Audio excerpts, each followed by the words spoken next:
Hey everyone, I'm Brenton, and welcome to Brenton's Question of the Week. Questions that collectors think about but don't always ask. So, last week's question: do YouTube influencers influence your buying decisions? Here's some of the responses from the community. Mojo Potato said, I do think YouTubers do have some sort of influence on me purchasing certain statues. With the amount of money these statues cost, I like to see and hear other collectors' opinions on them before I pull the trigger on something. It's basically the same as reading Yelp reviews before staying at a certain hotel or eating at a certain restaurant, or even buying something on Amazon and checking out how many star ratings the product has, and reading their personal review on the product. That's why I love clicking on statue unboxing videos and statue comparison videos. B. Chan said, I started this hobby because I randomly saw a guy's YouTube review for a statue. Then I became obsessed. Before I make a purchase, I pretty much check out all the YouTube reviews first.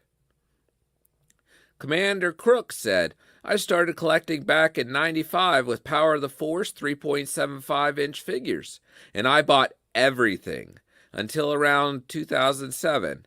I sold the entire collection as a whole because I just got tired of the chase. And in reality, who needs 20 versions of Luke or Chewie? And Star Wars became boring to me. Even though I love Star Wars, I can't only collect just that. There's way too many other cool things out there. In '08, I began my journey into 6-scale figures, and I've been collecting them ever since. So thank you all for the great responses.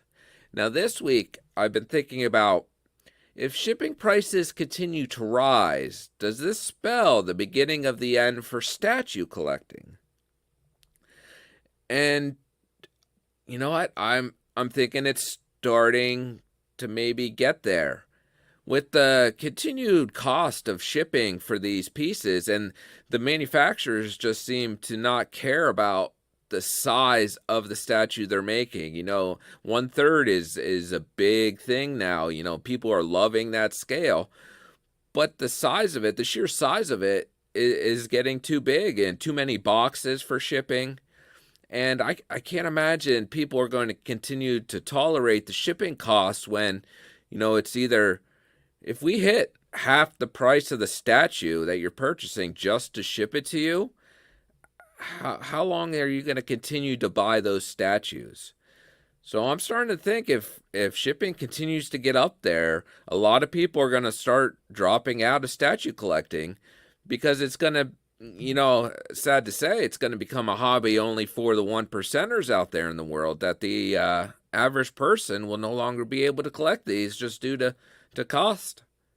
So thank you everyone for watching. Please feel free to answer in the comments and come back next week to hear what other collectors had to say and for another hard-hitting question.